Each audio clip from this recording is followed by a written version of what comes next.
Welcome to the Drug-Free Action Alliance program webinar series. I am Derek Longmire and will serve as today's moderator.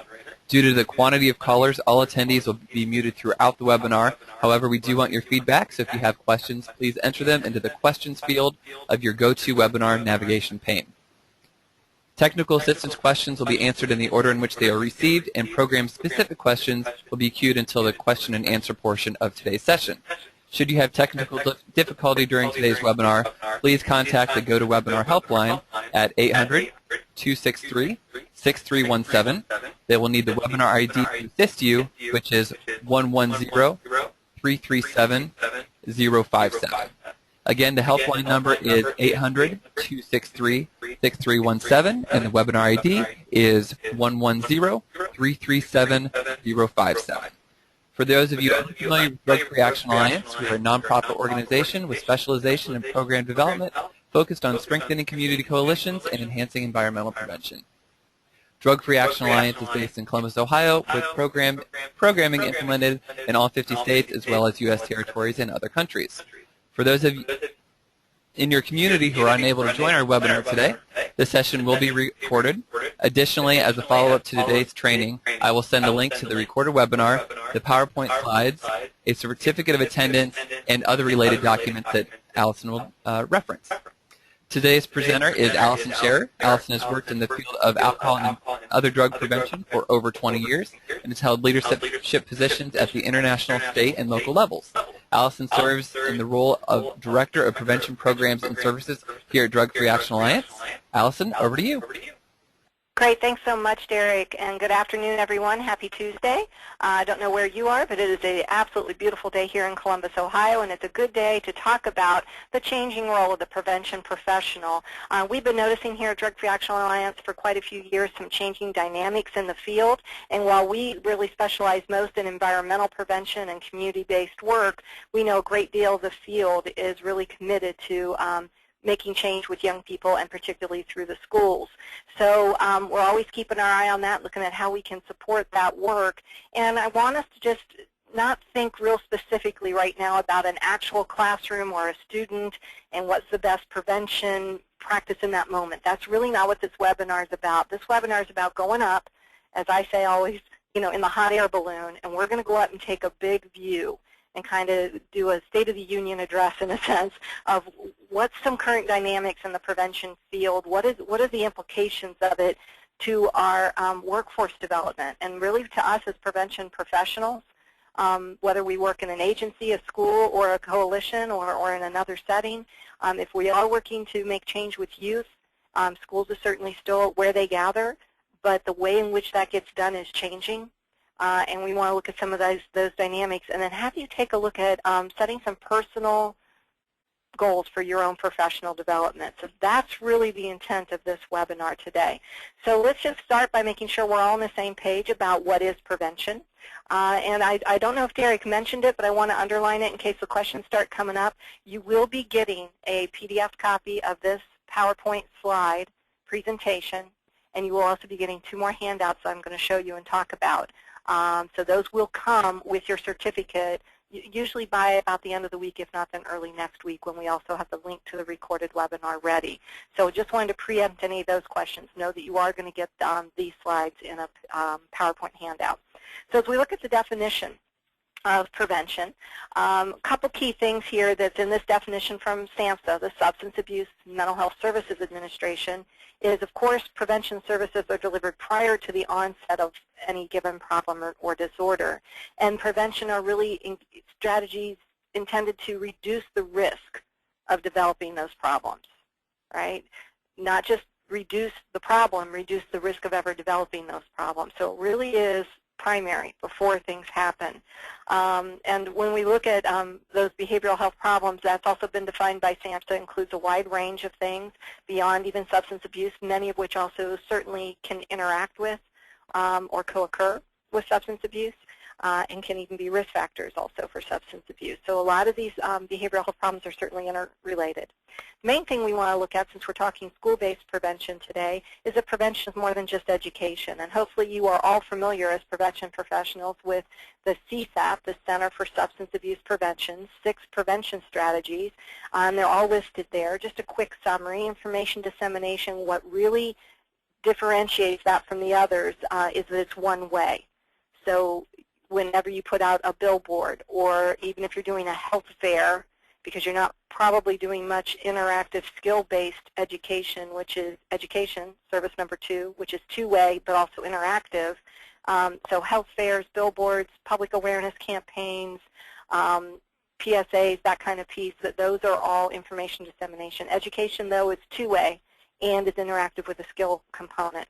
The community-based process is really anything that increases the capacity of either impactors in the community who then go forth and interact with your actual target population. So it's like that training of trainers kind of piece, capacity building, but also capacity building for the community as a whole. So it's also looking at systems in the community, and do we have in place everything we need, and is there a comprehensive approach, a community-based process, more than just coalitions. Environmental strategies address community norms, access, availability, media messages, and policy and enforcement. So the context in which choices are made by the individual. Education is focusing more on the individual. Environmental focuses on community-level change. Problem identification referral does acknowledge that prevention services go up to the point of assessment for an addiction, but do not include assessment. But we may find people, particularly in our more individually focused activities, that are inappropriate for that service or have needs that go beyond that service, and we have to be able to screen that and be able to identify it, not assess a condition or a diagnosis, but to screen and be able to refer to an appropriate service. And then, of course, alternatives, which are more than just drug-free fun, but include things like mentoring programs and community service and those kinds of things. So when we look at these 6 strategies, it's real important to understand how they play out. And as you look at the research and understanding, the prevention education and the environmental are the 2 in the blue box. And this diagram helps us understand that they are the only 2 that actually create change as you look at the purple circles. Whether it's individual level change through education, whether it's community level change through environmental strategies, those are the only 2 of the 6 that directly create change. The other 4 strategies reinforce or support achieving those goals through education and environmental. You can't do any one of them alone. You really need all of these for comprehensive prevention, but only those 2 create direct change. And we know that also through our evidence-based prevention. And this is the definition that comes from SAMHSA, again, of evidence-based prevention, a set of activities that evaluation research has shown to be effective. And 3 ways that you could know that is if the activity or strategy is listed in the Federal Registry of Evidence-Based Interventions, or it's been reported with positive effects in a peer-reviewed journal, or it's got documented evidence of effectiveness based on guidelines that are developed by either SAMHSA and CSAP or by your own state. And different states may have some different guidelines. If you're interested in seeing the federal level guidelines for criteria of effectiveness, that link will be available in your handout when it comes to you when you get these slides. So you'll have that link and can go find that, or just Google it. So the big piece of this is that we as preventionists need to always start with research-supported prevention strategies. Now I want to say that's different than a model program or a certified program. You can still be doing a research-based strategy that has not yet got standing, as a whole program in NREP, but all the logic model of it lines up and you're based in good theory, right? And that's where those criteria come up that we were talking about in that last bullet. Documented evidence of effectiveness based on guidelines that have been developed either by the federal department or your state. The key is you want to first be sure that at minimum we're not doing any harm and not engaging in activities that are known to, at minimum, not work and waste public dollars, that so much of us are funded with, but are also not backfiring and actually doing harm. So, if you were about to do a job and needed a hammer, are you going to grab the hammer that you know has failed you in the past? Or are you going to grab one that's got a shot at working, right, that's meeting some criteria that it's in good shape and can do the job for you. You're not going to reach for the hammer that's been known to fail in the past. The problem is that there's a lot of people newly engaged in prevention out in our communities, particularly due to this opiate crisis, who don't know which hammers have been shown to fail us in the past, and they're grabbing and sometimes grasping at anything to try to create change. And if they're not connected to the prevention science, they actually could be doing harm and even engaging in activities that backfire and actually increase use. So that's kind of our focus today, is looking at how do we juggle that within the schools. So to get this to the school perspective, we want to run some polls.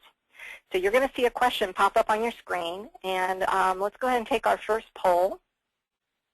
Simple yes-no question, so this shouldn't take you too long.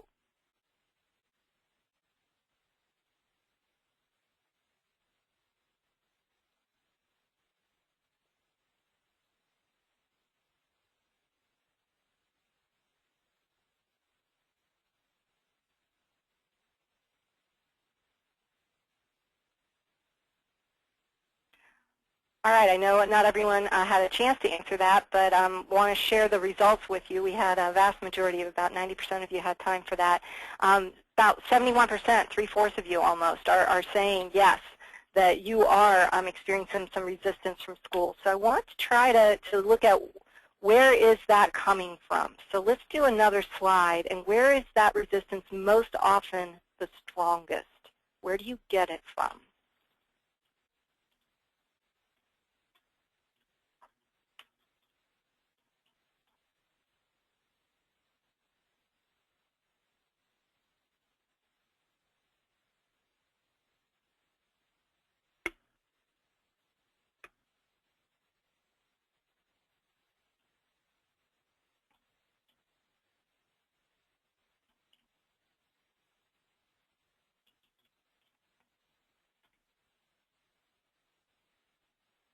Need a few more folks there to vote, or not quite at three-fourths of you voting. So you could take the time.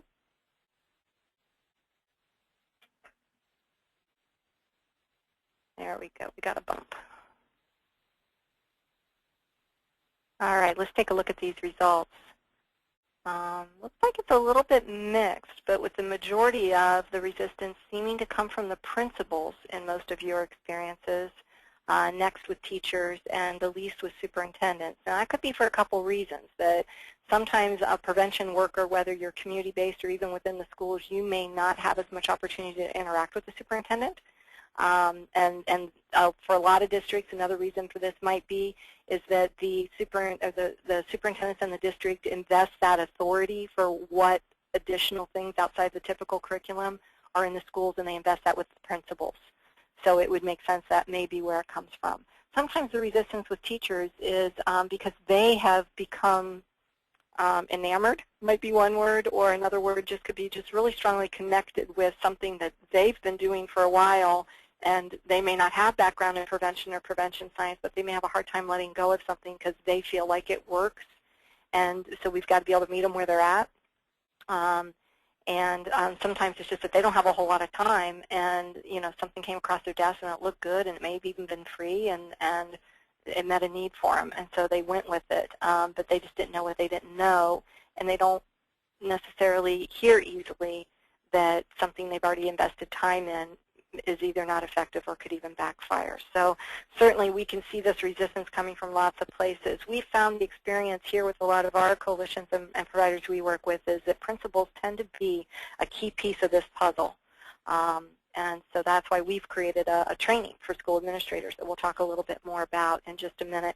Let's do another quick poll and take a look at why do you think that resistance from principals or teachers or even from superintendents, what do you think it's based on the most? So let's take a look at that question. What do you think the resistance is based on the most? And there's a number of options there, but if you can, narrow it to the one that you think is number one.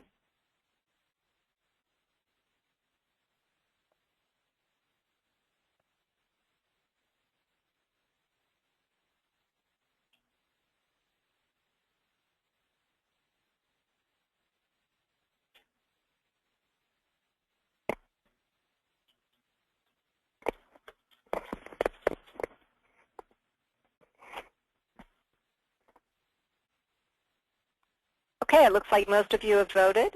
So let's take a look at those results. Not a surprise. Something we're hearing a great deal about here too in Ohio is competing needs. The schools, so much more is being asked of them. The face time with students for anything additional is so limited that if you can't do curriculum infusion into something they're already doing that meets some other requirements, there is no additional time with students anymore. It's a very hard thing to get. And so that I think sometimes the second to last there, the 72% and that 10% lack of capacity within the schools often goes pretty hand in hand too, because one kind of leads to the other.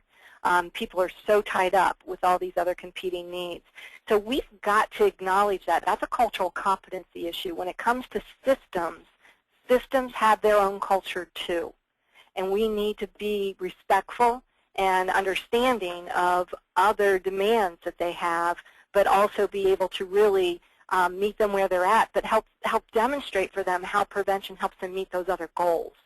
And that is a nuanced thing, to be able to speak from the research, particularly to principals, about how prevention programming helps them meet those other goals, and that there's a balance that could be struck, and how do we find a creative answer to this challenge of less time in front of the student, right?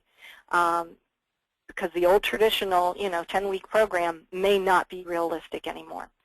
Those days are potentially becoming more and more behind us, and yet that's what the research says works best. So we've got to be able to interface with this. All right, thanks for taking the time for the polls. Let's go ahead and just do a quick little history piece, because some of you may be newer in the field, or you've not kind of gone up in the balloon and looked at, where have we been and where are we going. From the 90s to the mid-2000s, I would call that the heyday of school-based prevention throughout the United States. In 1994, the Safe and Drug-Free Schools funding started flowing. The science-based was really formalized into model programs, and then into the National Registry of Effective Prevention Programs in 1997. In 2006, it got revised into its current structure, which is now the National Registry of Effective Prevention Practices, which is a little different name, and their scope and the way they were structured at NREP, and even their criteria changed in 2006. So through the 90s and early 2000s, it was this heyday, and we had a real sense of a strong knowledge base and a lot of access to what works. Anyone could find pretty quickly what's been found to work, and more the funders started requiring that, right? That you had to be working in what works. But here's the problem. By the late 2000s, the Safe and Drug-Free Schools money gone. And those in-school Safe and Drug-Free Schools coordinators, who often were prevention certified, that at least is true in Ohio, don't know about your state, but their salary was gone. They started disappearing. They got pulled back in the classroom, or they're in a different role in the schools, or they're just gone. In 2008, add to it, we then started this economic crash that we're still recovering from, and the impact to the community provider agency was significant, and there was decreases in those community-based providers that were working in the schools. For example, here in the Columbus area, we had one local agency who used to have 6 full-time prevention staff, 5 of whom were working directly in the schools doing school-based prevention, evidence-based curricula work, like life skills, Project Alert, stuff like that. And between 2008 and 2009, they went down to the equivalent of 1.5 full-time person. And their capacity to support the schools from outside the schools with other funds went seriously away, and they had to cut how many schools they could serve or which grades they could serve. And now the districts that had a more comprehensive age developmentally appropriately progressing program, maybe they were only able to target some core middle school years, and they weren't able to do the reinforcing pieces in later years. So that capacity to do the evidence-based practices or programs went away. So to summarize that, the knowledge of what works went up, while at the same time the capacity to implement what we know works best went down. And so there's been a real decrease in the number and the quality of prevention efforts. Now add to that, historically, boom, here came the opiate crisis, which means that we have more and more people from both the community and within the schools suddenly woken up about substance abuse, and a lot kind of freaking out, right?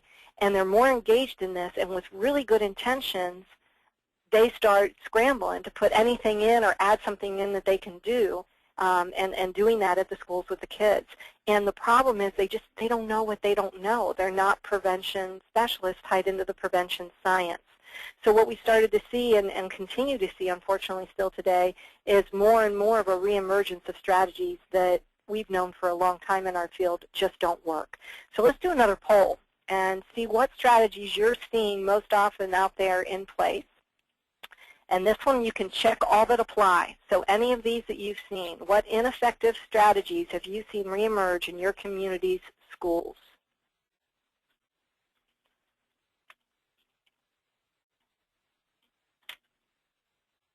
Oops, I didn't launch it. Hey, would you like to be able to take that poll? There you go. All right. There's your question.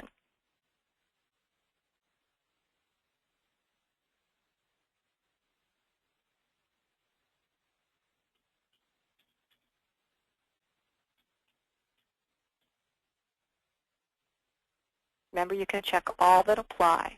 You don't have to pick the most on this one.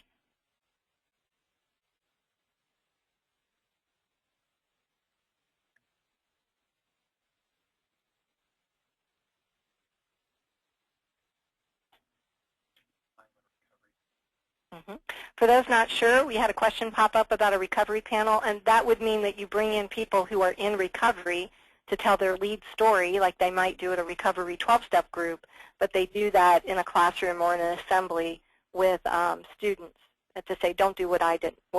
It's the cautionary tale of don't do what I did. Learn from my mistakes. That's a recovery panel. Research has found that does backfire, particularly with our highest risk youth. Got a few bumps in that one now that we know what that one is. Okay. We've seen that definitely pop back up here in Ohio. All right, let's go ahead and show you guys these results. So a lot of large assemblies, and my bet is based on this, that a lot of them are utilizing scare tactics or a victim impact panel, maybe a family member who's talking about a family member who's having problems or maybe even lost their life to this issue, recovery panels. Teaching only adverse consequences. Now keep in mind, we can teach adverse consequences without doing it in a scary way, and balance that with the positives of being drug-free. But when we only teach the adverse consequences and basically are saying don't do drugs, drugs are bad, let me tell you just how bad, that does not work. Now we still know that we need to help people understand the risk of harm. Perceived risk of harm is definitely a risk factor when it is low. So people need to understand the harms, but we have to be careful on how that's conveyed and within the context of what other information, a more comprehensive, fulfilled program. All right, so as we look at that list, we know that we've just seen this reemergence, and it looks like we're not alone here in Ohio. People are seeing that nationally. I'm going to talk a little bit more about the ineffectiveness of some of these strategies in a minute, but I want you to back up and remember where we are with this opiate crisis. We have more people right now motivated, whether they're school-based or out in the community, and they're more engaged in prevention and substance abuse than ever before. It's like the wake-up call happened, and we've got more hands on deck, and we need that. We always talk about, these people that are carrying the flag, and we need change, but then we've got this question, yeah, but hang on, to create that change, what's the best way to go? And so it's this unique balance that we deal with in prevention, because it's both a movement, and we need that movement. We need communities to own the problem so they can own the solution, absolutely. But the solution has to be based in the science, the discipline of prevention. And too often in the wake of this opiate crisis, those have kind of been loggerheaded. People with great intentions out there trying to create change, but they just don't know what they don't know. And then the preventionist saying, stop, don't do that, it doesn't work. And sometimes doing it in a way that I'm just going to go ahead and say lacks some cultural competence, or being able to meet people where they're at with particularly some empathy for why they're scared and freaked out, because when we're scared, we tend to try to scare, right? And we hear scare them and scare them some more. So we need to be able to meet them where they're at and be able to help them and then challenge their view gently with that science and bring them along to understand we still need your energy. right? But we've got to get it based in the science. So that's our job, is to walk this tightrope, to engage these newly motivated community members with the science, right, of our efforts without losing them from the movement. And this brings us back to this funnel, as we call it, of the 6 prevention strategies. That prevention is more than just education. The piece I'm talking about where we do that and we engage these newly motivated folks and help them learn the science and help guide our communities into comprehensive, strategic, science-based prevention efforts is community-based process. That's what it is, right? But so many of our preventionists have been tied up after that Safe and Drug-Free Schools heyday and all this research about model programs, that we've been really tied up in prevention education that's school-based and curriculum-only driven. So as more and more funders invested in evidence-based programs, a higher percentage of our workforce were doing curriculum-based work, and less of our particularly young, new prevention professionals may know a lot about prevention outside their own curriculum. They may be solid and really good at presenting their curriculum, but it doesn't mean they've got this higher level skill, and I hate to say it that way, but it is a higher level skill of being able to consult, to be able to consult with a system and be able to meet people where they're at and create that change. And that is what community-based process is.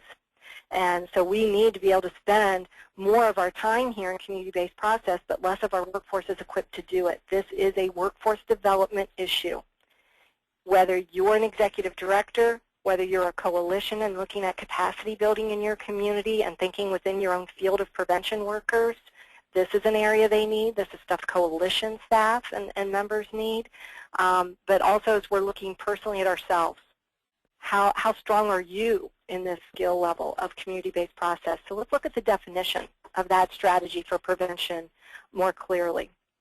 This comes from CSAP, and community-based process helps us to develop the skills of impactors who in turn provide awareness, education, or skills to target groups. So this can be training of trainer staff, parent classes, training of our coalition and coalition members, training your school teachers to do their own work and do it well. But it's also about enhancing the ability of the community to provide more effective prevention services.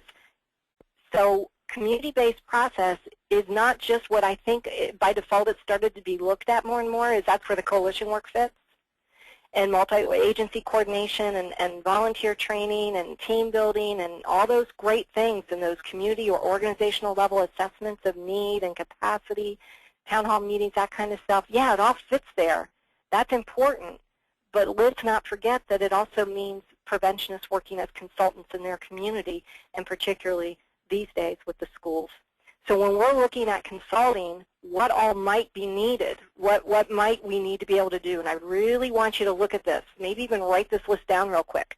You would need to really know and understand the prevention history models and be able to convey it to a layperson without overwhelming them with the science and the lingo. You've got to understand the continuum of care of prevention, how we fit into the rest of the continuum of care, and enough of a sense of that other side of the continuum of care that you can be sure that, for example, a school system has the full array of services they need because they have a full array of students that are across that whole continuum of care. So back to the days of the student assistance program and those models. Everything old is new again, right? School policy and best practices for policy. Evidence-based programs and practices are one piece of this puzzle. It's not the whole kit and caboodle, and that doesn't always mean just curriculum-based. You may not have the time, but there are things you can still get done in the schools to get something in there that it won't backfire and is at least more effective than nothing, but may not be the full old 10, 12-week program because you may not be able to get that anymore. But you also need to understand the culture and the history of your school, the trends, the administrative culture, the infrastructure. And to apply that knowledge, you've got to be able to do what we call discovery. You know, be able to listen to understand, not listen to reply.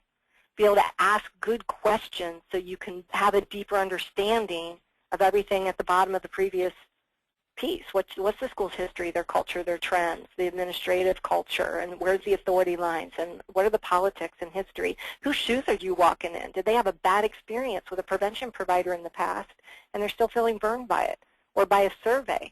that went public and without their permission, and they thought it made their school look bad. What's that history you're walking in? You've got to do discovery to know all that. You've got to have some consultation skills, which is a whole arena of skill development.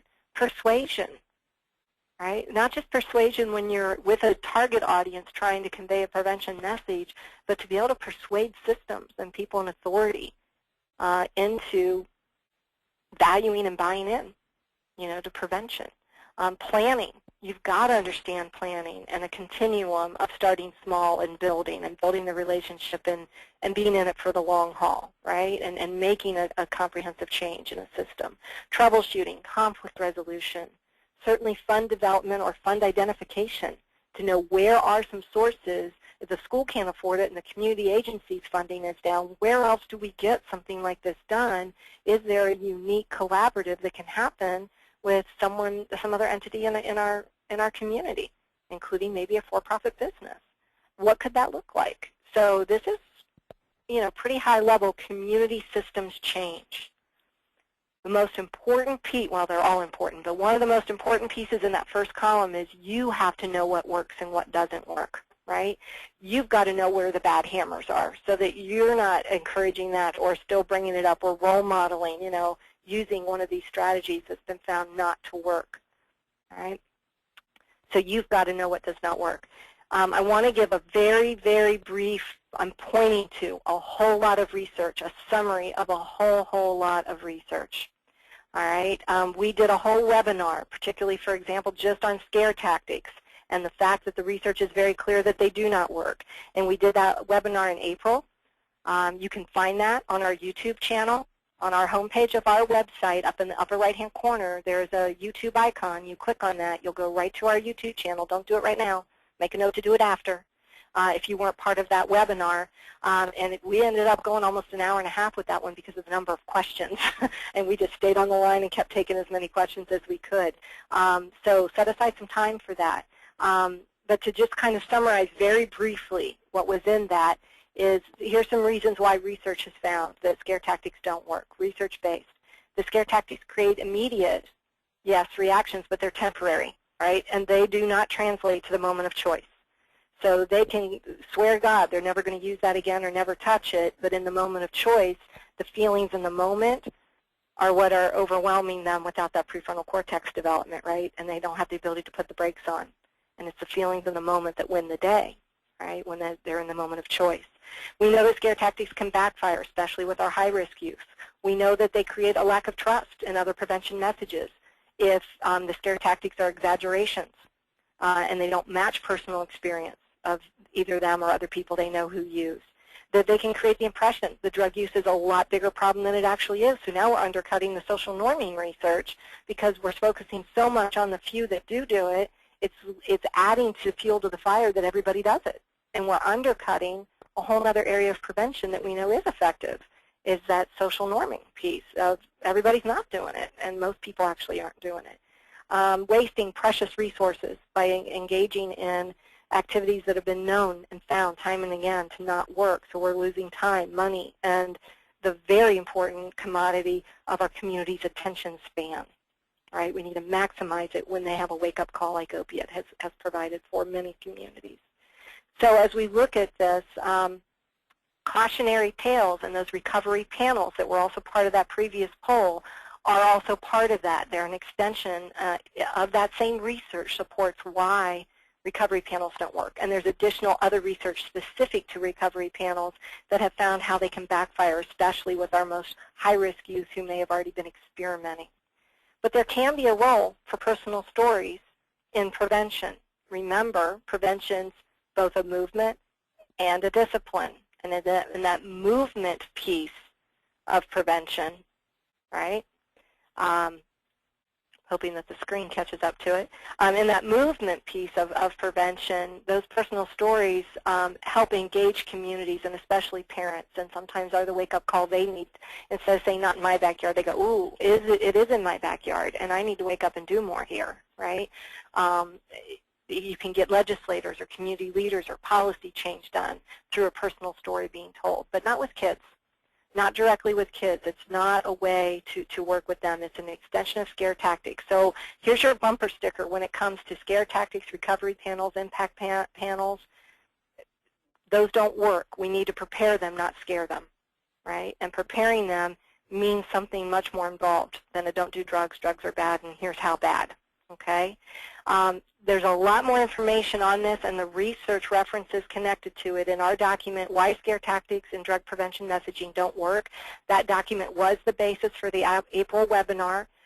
So whether you go for the webinar and or you also can get a copy of this document, and not just for you in your own education, but we made every attempt to have that be a layman's summary of a whole lot of research so that you can just hand that to that high school principal when you have that meeting with them. You can use it to go over it and engage key community gatekeepers and help them understand not just that scare tactics don't work, but help persuade them as to why they don't work and be very research-based in how you do that. So highly recommend that document. There's more things than just scare tactics and cautionary tales that don't work. The research supports these other things listed there on your screen are also ineffective. The research base really covers that well, and that's not specifically what this webinar is about, so I just wanted to point to that. And I want to point very briefly to some thoughts about what does work, especially in school-based prevention, because it is your responsibility to be able to communicate that to others as well. Because as soon as you take away what they're feeling like does work, you got to replace it with, here's what does work. At minimum, let's at least do some of this. Okay, so where we're speaking from is a summary of a whole lot of research. And that has been summarized in this beautiful NIDA info facts that is a 6-page document with about 14 principles of effective prevention that summarizes a ton of research. And that research that's referenced, and they have it all referenced with a reference section in the back of this document, is still not even all the research, okay? It's really a quick rundown of trends and a huge body of research. That is a handout that we will send to you when we send you your certificate within the week. So be on the lookout for that, and this information is in there, so I'm not going to cover it in detail. And again, if you're a certified prevention specialist or working toward that, this is your field. This is the stuff you should be digging into in a lot more detail anyway. So just quick pointing, some critical elements that specifically should be present in school-based programs. We know that they need to not just focus on decreasing risk factors. We also need to look at how we enhance protective factors. We know we can't play whack-a-mole and just say, well, prescription or opiate are the issue and then not address any of the other substances. Opiates need to be placed in the context of all substance abuse. And in most communities, alcohol and marijuana are still your number 1 and 2. Now, it's not saying that opiates aren't a problem and aren't severe, and we do need to address them.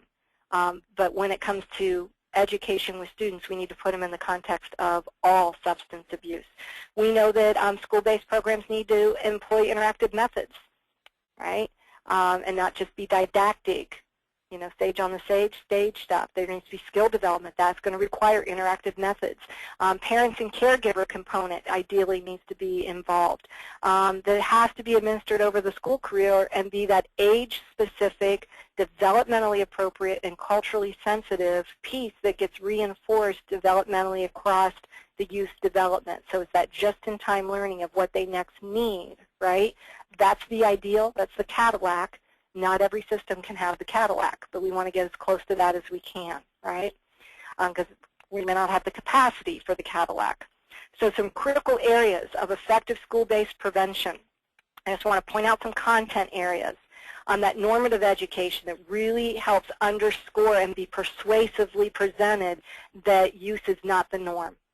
We need the social skills piece, right? So that they have the ease in handling all these different kinds of situations, that they understand and can resist various social influences that may support use. They need to understand those influences and be able to resist them.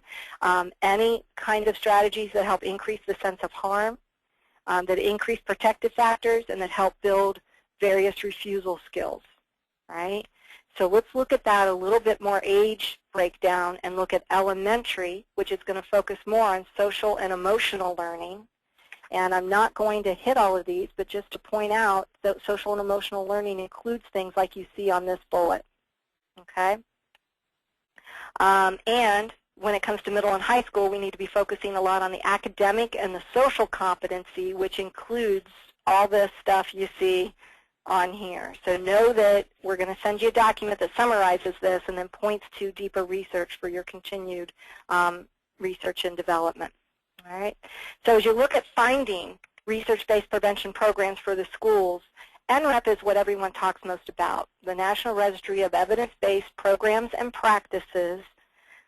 But I need to share a caution with you, okay? And this caution is really important because NREP themselves even say that it is a first step, and I should have put that in red as well. It is a first step to promoting informed decision-making, but it can't be all of it. You need the best fit that's right for your school and your data and your problem, but also know that NREP themselves are saying that their ratings do not reflect an intervention's effectiveness. If you're like me, that statement should surprise you because everyone talks about NREP like, well, if it's NREP certified, then you're good to go. And it has become this cheat sheet, easy way to go, well, if it's NREP certified, we're good. There are programs known to be using ineffective strategies, one that is incredibly scare tactics-based, the reality tour, and it is on NREP. NREP is a registry.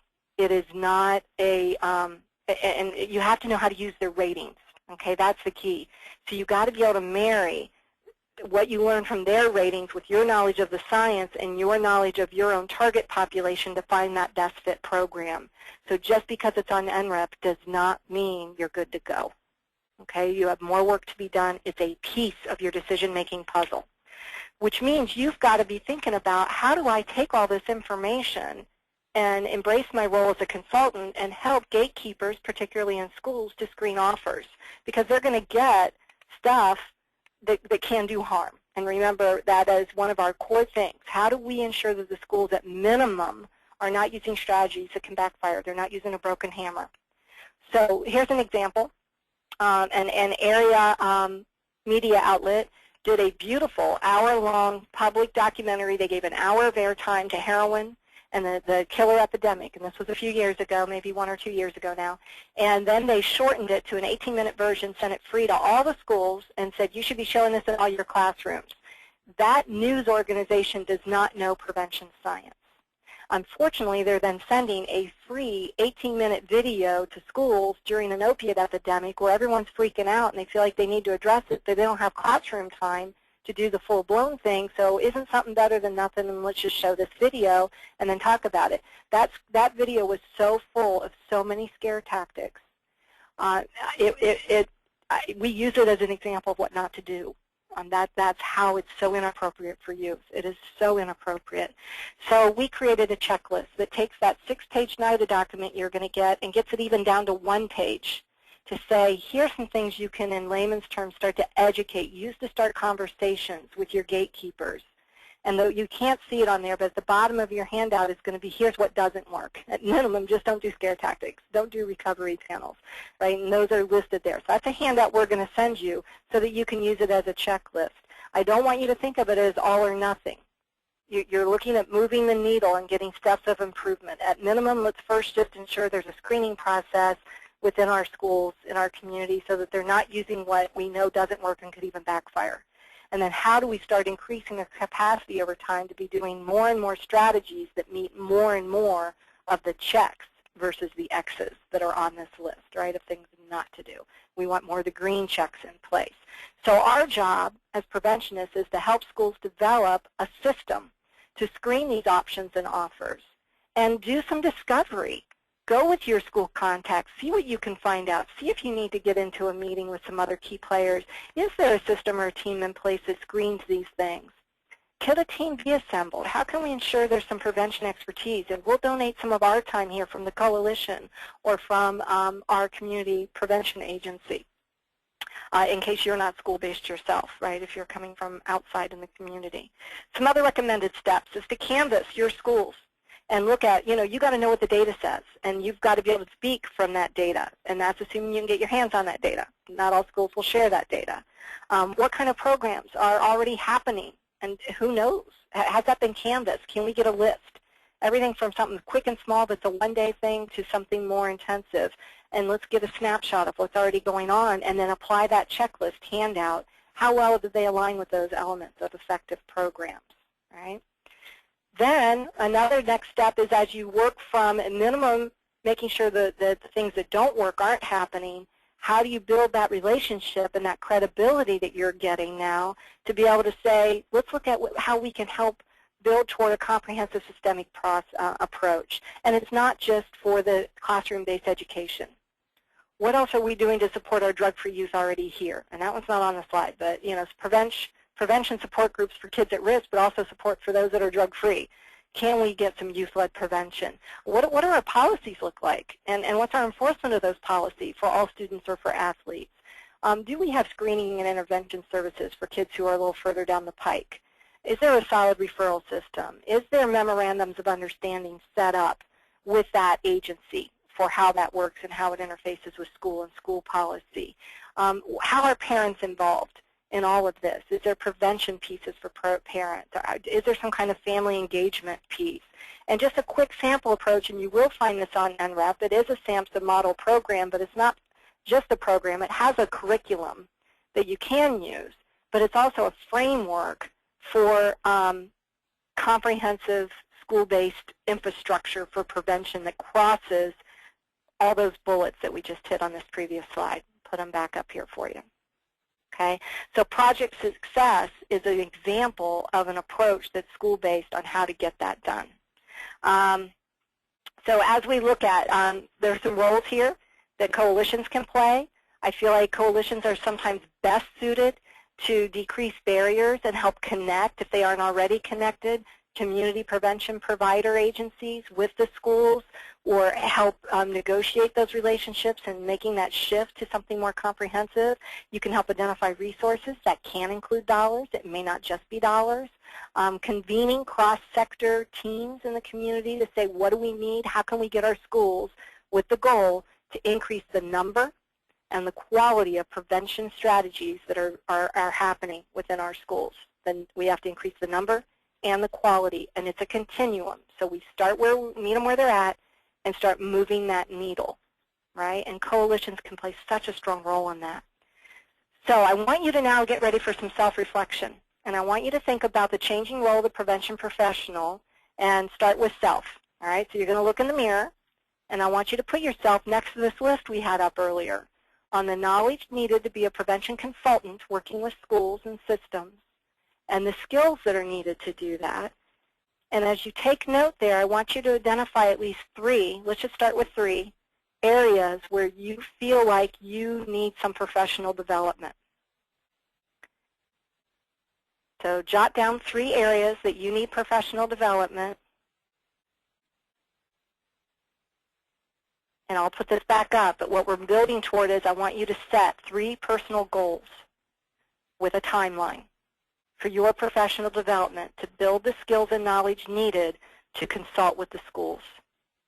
Okay, you're going for 3 personal goals for your own professional development. I'm going to put the list back up and give you guys about 15 seconds here. I know that's not a lot of time to write a good goal statement, but at least get a start on 2 or 3 of them would be great.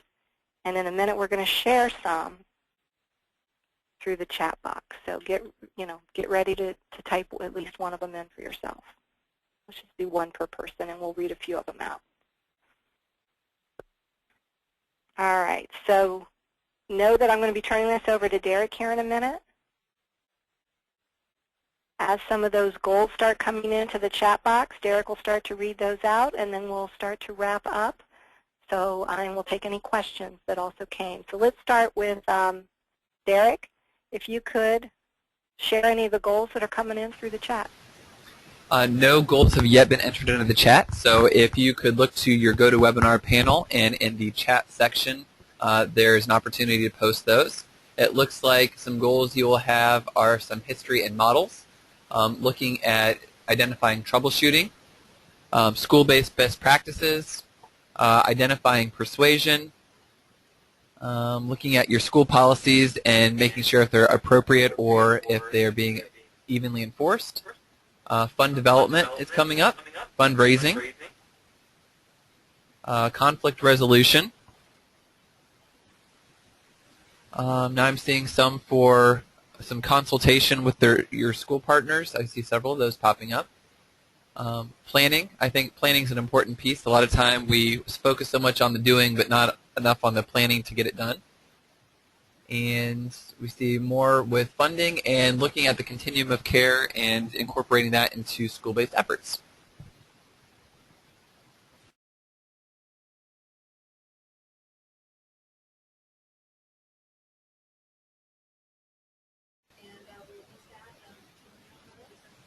Most certainly. If you have a question, please feel free to enter that question into the questions panel of your GoToWebinar navigation.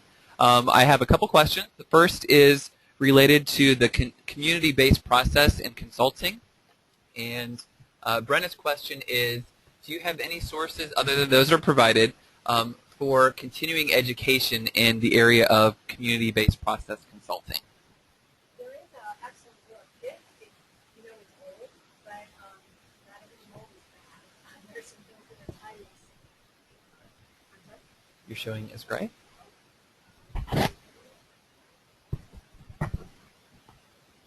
Sorry about that. I had been muted. I was talking beautifully for you, but all right. Let's start again.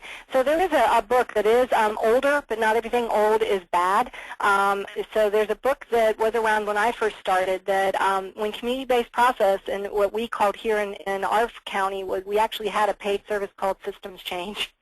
And I was brought up in a time when we were raised to do that when we first came in prevention. And someone put the book Flawless Consulting in front of me.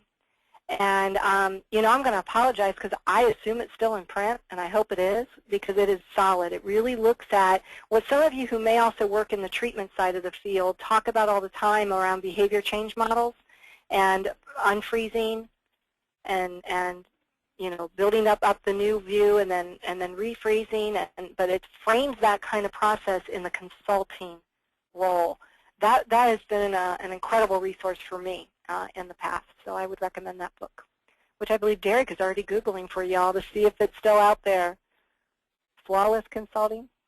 Darn. I'm sure if you look at that concept of freezing and unfreezing and behavior change, there are so many books out there on consulting. I just particularly like that for a nonprofit point of view. I couldn't even tell you who wrote it. It might have been Peter Block. It's roughly in my mind. Peter Block. Yes, so it looks like there's some other books out there by Peter Block that may be updates of that. Highly recommend that. So the fifth discipline is also solid for learning organization and getting headsets that I think are helpful for consultants if you've never read the fifth discipline. Thank you. The next question is from Kathleen and then from several others. Can you talk a little bit about Start Talking and how that fits into evidence-based? Start Talking is, because this is a national webinar, so we've got a lot of people on the line who are probably not familiar, but our governor's, Kasich, his wife, our First Lady, started an initiative called Start Talking that is really just kind of an umbrella banner name for an initiative to get parents more engaged in talking with their kids and getting parents more educated in these issues so that they can talk more with their kids. So it itself is not like a program. It's kind of an umbrella, and then within that are programs like our program KNOW, where the KNOW, K-N-O-W, with an exclamation point, because parents need to know what's going on, what the research says, and they get manageable tips twice a month that come out. Anyone can sign up for this, by the way. You can go on our website and you can sign up to receive the KNOW Parent Tips, and then you could forward them to parent networks and parent groups in your own community, all free of charge. They come twice a month. They're different every time. We can respond to current trends. We tie in the research. We tie in parenting. We go beyond substance abuse. But Start Talking itself is not a program, so to speak. It is a branding umbrella term for a movement that's coming out of our governor's office through his wife and engaging prevention and other community partners all over the state to get parents more engaged in their role in prevention. Thank you. The next question is from Ed, and he wondered if you could talk a little bit more about large assemblies. Large assemblies. He said we were getting pressure from powerful community members for a large assembly. Yeah. I am not outright opposed to a large assembly if it is thoughtful and connected to other ongoing programming, and it's planful about how it fits with that other ongoing programming. So what led up to it, what's going to happen after it in order to support it. The problem is an awful lot of communities, because of all the things we talked about of capacity and funds going down and the number of people engaging in science-based prevention being down, it becomes the quick one-shot deal to say, okay, check, we address this issue. And it's the only thing that may be happening. And then because of the nature of it, you either have a big keynote speaker come in and they're talking for 40 minutes to a group of students. 40 minutes is never going to undo anything, or it's going to start to also, often that's where the scare tactics come in. Unfortunately, we see that a lot through the large assemblies. We've actually, here in Ohio, had folks, pushing a casket right into the gymnasium on the floor, and doing mock funerals, and things that are inappropriate and definitely not research-based. And an assembly is losing face time with students on things that are more effective, both from a prevention as well as just an educational point of view. We've known, even back in the heyday of evidence-based, that assemblies, being a one-shot deal, are just not effective. You can't undo a lot in just a quick one assembly. Thank you. And looking at our time, we're going to take a moment to finish the kind of housekeeping areas of the webinar, and then we'll resume the questions. Several questions have come in. And as you have questions, feel free to ask those questions in the questions section of the GoToWebinar navigation panel. Allison, can you turn over to the next slide or two? There we go. Just wanted to know, as you have conversations with your community's prevention partners, consider the resources that we have available to you at Drug Free Action Alliance. They include Why Scare Tactics Don't Work in Drug Prevention. That's available through our online store. And also, we have a series of programs that we're able to utilize. So for our trainings, so schools leader training, evidence-based prevention strategies for schools is available, as well as prevention works, but works in prevention. So those are resources that are all available to you. Pardon our little technical difficulty as we are clicking through those things. And then also, we try to learn from you all as much as possible through every webinar that we host. And the best way that we can learn from you is by going and asking you questions. So if you, when you receive the link from SurveyMonkey to complete the survey for today's call, please give us your feedback so we can continually to improve the webinars that we offer. This is an idea that came up last year and it received such strong response that we wanted to continue with it again this year. So please, as those questions come up, or if you have feedback, please let us know how we can continue to help you better do the things that you do in your community, and we need you to help us in order to do that.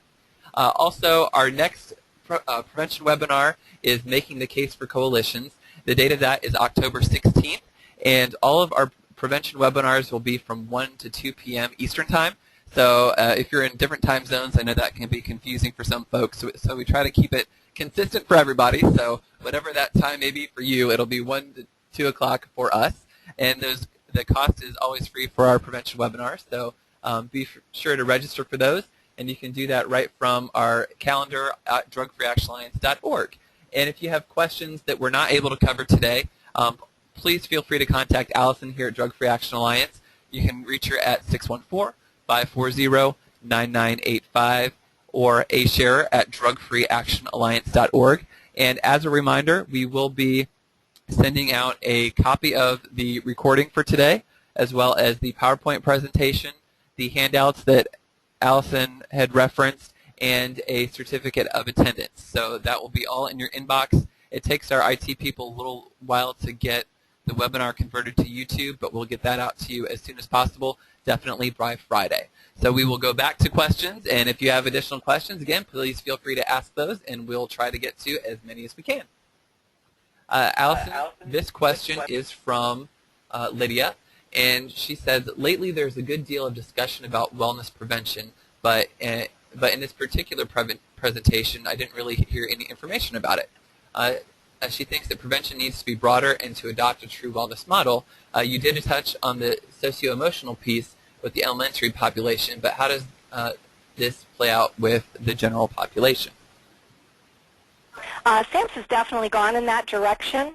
Lydia, thank you. That was a great question. And I think that the more we look at, and as you look at your handouts from NIDA, which is the National Institute of Drug Abuse, they're looking at substance abuse-specific prevention, but with youth, we do look across whole child, and the research does support those social competencies and social emotional learning and a lot of those other pieces that are also then protective for many other behavioral health issues. Now, if that's what you mean by wellness, I think that a vast majority and more of the programs are starting to go wider than just substance abuse specific. I do personally have a concern if we don't keep something that is substance abuse specific and only go to general, that we're going back to things that we were doing in the 60s and 70s, and then we continue to have a problem. So we can't throw the baby out with the bathwater, but we need to put substance abuse in the context of general behavioral health, and there are things we can do preventatively to increase wellness across behavioral health. If you mean wellness like obesity prevention, I'm not as familiar with a lot of the research on whether social competency skills help with, eating well. I don't know a lot of that because I'm coming more from a behavioral health point of view versus a physical health point of view, though I'm sure there are things that do connect as we, of course, look at things like eating disorders. So I think there is a push, especially for school-based prevention, to be more and more inclusive of wellness across the board. Very hard to cover all that in an hour webinar, but I certainly agree with you, Lydia. That's something that we as a field need to also be addressing.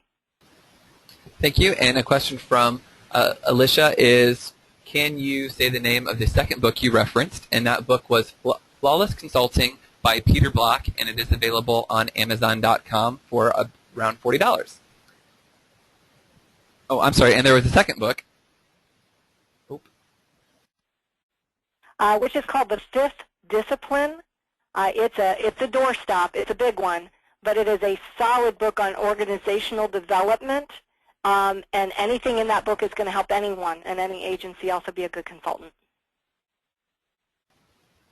Thank you. And Patricia writes, Our Iceberg is Melting is another Simple Systems of Change book. So again, that is Our Iceberg is Melting, something that you might want to consider. As we look through, I'm going to quickly read through as many as I can. Do you have a go-to solution for working with schools in their area? This is kind of a broad question from Danielle. So Allison, do any quick tips really come to your mind? Again, the question is, do you have any go-to solutions for working with their schools, with schools in the school sector? From my perspective and the work that I did with schools, it was to connect with any gatekeeper you can. It doesn't have to be the superintendent of the school, but think of how you can integrate prevention activities at all levels. So activities that we did was looking at social studies and having opportunities to kind of work prevention in there. Work prevention into the health classes. That's usually the most logical fit.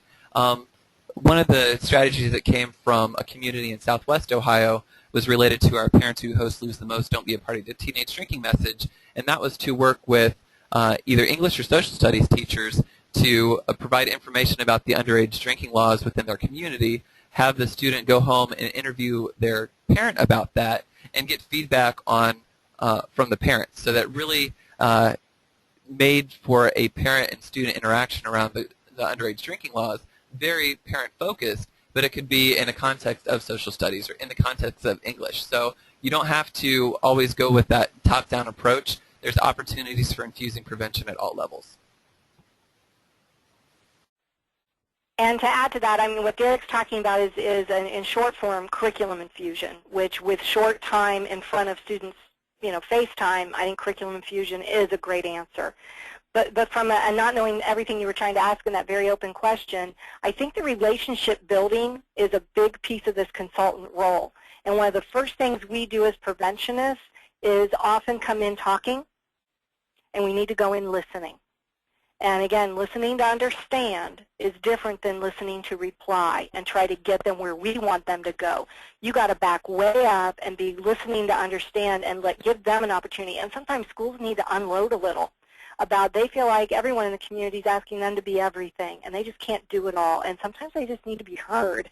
And then ask good questions like, what are you trying to achieve? What do you want to see happen? How do you see substance abuse playing out or being undercutting your goals, your larger goals here at the school? And then fall back and look at where's that common ground, and let me help you. Here's how I can help. You're not alone. We want to help. We're a team. You're not in this alone as the schools. So I think that relationship building, the credibility piece, but all of it starts with listening, and we don't do that enough in prevention. And next question we have is from Elena. Her question is, what are some best practices for getting community members involved and invested? That's a whole other webinar. Wow. Community buy-in is an important piece, and what I would really encourage you to do, I'm just going to point to some general things. If you're not familiar with community readiness stages and the strategies to increase readiness, you got to know where your community's at and how much it already owns or buys into there even being a problem, much less is ready to be part of a solution. And then those strategies to increase readiness are very specific as to how you can move that needle in your community. So rather than try to do that in injustice in a short amount of time, I'm just going to point to there's good research on strategies out there. And when it comes down to time for your survey, be sure to add those ideas. It's the last question that we have in your survey to get topics for other upcoming webinars, and we use that feedback to kind of generate the webinars that we have outlaid now. So we really do want to hear from you and get your feedback so we continually meet your needs. Do you have any ideas for funding for student assistance professionals to remain in the schools if the schools don't include the position in their budget but relies on grants? That's a whole other webinar too. Wow, I think that thinking outside the box, and I hate when we only think of local business as a wallet, but there's a lot of local businesses that already may be in some kind of relationship with the schools around tech or building leaders, and because they're looking at investing in the future workforce. You need to also be able to know how substance abuse affects the workforce, and be able to speak to that if you're going to ever speak to business about being part of a community collaborative push. Certainly some of the more business organizations or business-based like Kiwanis and Elks have been known to fund projects, not necessarily always a position.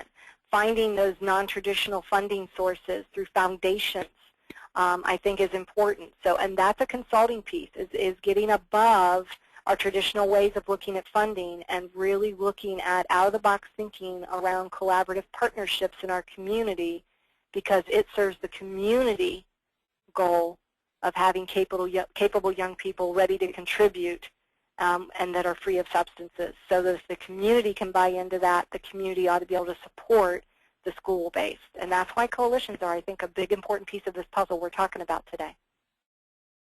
Thank you, Allison. The next question is from Lisa, and it goes along with the lack of funding as well. And her question is how to convince school administration to commit to policy development. Wow. I'm back to discovery, because you got to know where they're at already, and not stereotyping and assuming things. Like my stereotype I held for a long time is if the football team is winning, no one in the administration wants to enforce the alcohol and drug policy with the quarterback. And that's not always true, and that's shortchanging the schools sometimes. They also have a lot of parent pressure sometimes. They may have a good policy, but they aren't consistently enforcing it because you got parent pressure. And now you're back to it's a community issue, not just a school issue, right? Backing way back up to the general question, you've got to know what works and what's effective criteria for an effective school-based policy, and to be able to then even offer to say, I'd love to be able to review that policy against this checklist of best practices, and then we can talk about, but that's not your first step. Your first step is relationship building it's so hard to do this in a short amount of time because it's more organic than me being able to just say, do these 3 things and you'll be good to go. It really starts with that relationship building and that trust building to be able to show you have some credibility and that you know it, right? So that means first you got to know it. You've got to know what are the best practices for school policies. And there are resources out there. Fortunately, some of our best resources are no longer easily available when it comes to athletic policies. But that may be something we can look at putting together, too, as a short list of some of those resources. Let me make a note of that. We'll try to get that out for you guys as well. And while you're making that note, I'll ask you a question so you have to think and write at the same time. I know I do that so well.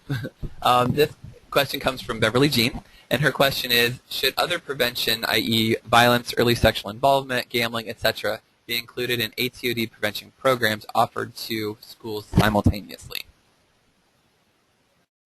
Do what you said exactly very well. Can you give me a short version of that question? What we're looking at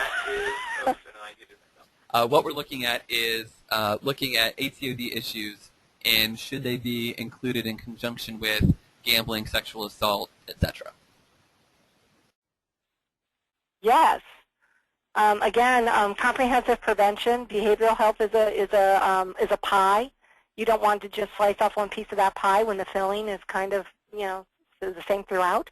There are some things unique about each of those issues that need to still be addressed, and I make that case for substance abuse all the time. I've worked with college-age students who had the more too generic of prevention and can't even tell you what tolerance is, and have huge misunderstandings of tolerance as college students and think because they can drink more that they should and somehow they're protected and safe from it, and that means that the school-aged prevention didn't do its job because it wasn't substance abuse specific enough.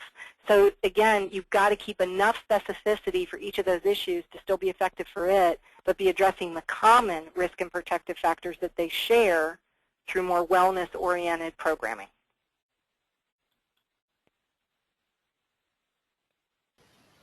Excellent, thank you. The next question is from Danielle. How do you know what programs to implement when we have such little funds to see any kinds of change? It can be overwhelming to try to provide services countywide, so we try to service high-risk areas. How do you feel about mentoring programs? That was a lot of questions all in one place if I caught all of that. I totally feel your pain about being able to evaluate our own programs in progress. Because in order to keep people bought in, you got to show that what you're doing is working, and you got to show it at the local level. And if you've got enough dollars to implement the program, it may not leave you a whole lot to do good evaluation. I do not have an answer for that beyond resource development, and part of selling the buy-in is selling the full picture, and that's got to include some ability to do some kind of evaluation. I don't have a simple answer for that. When it comes to the mentoring, it depends on the type of mentoring, but there's a reason why mentoring is included in the alternatives category of services under CSAP and the 6 strategies, because alternatives can work, but alternatives need to be not by themselves, so that there's still, and again, needs to be an education component, because mentoring alone, while it does increase a lot of protective factors, by itself, it's not going to do the job. Right? So it's a piece of a comprehensive puzzle that can't stand alone. The only 2 of the 6 strategies that directly create change are education and environmental. The others support that. So student still needs everything we talked about in the way of the education content areas, and then that mentoring opportunity helps reinforce those healthy choices and protective factors. Thank you. This question is from Jennifer, and we have time for about 2 more questions, and there's a lot more in the queue. So if I'm not able to get to your question, please feel free to contact Allison at asharer@drugfreeactionalliance.org or 614-540-9985. Again, that contact information is on your screen. The question from Jennifer is, what's an effective strategy that can be used as an alternative to victim impact panel? So as we look at the victim impact panel, it's very popular. Can you recommend a strategy that could be recommended maybe in place of? In place of that is everything we talked about of what does work, and that's a continuum of get as much of that checklist on that single sheet we're going to send you as you can. What I'm going to do instead is kind of change your question without your permission, and that is look at where can victim impact panels have impact without doing damage. And I think when you're looking at engaging gatekeepers, like parents, like community leaders that are decision makers, and getting them to help own the problem, sometimes we need not just statistics, but we need that personal story from someone in our community who's willing to share that story.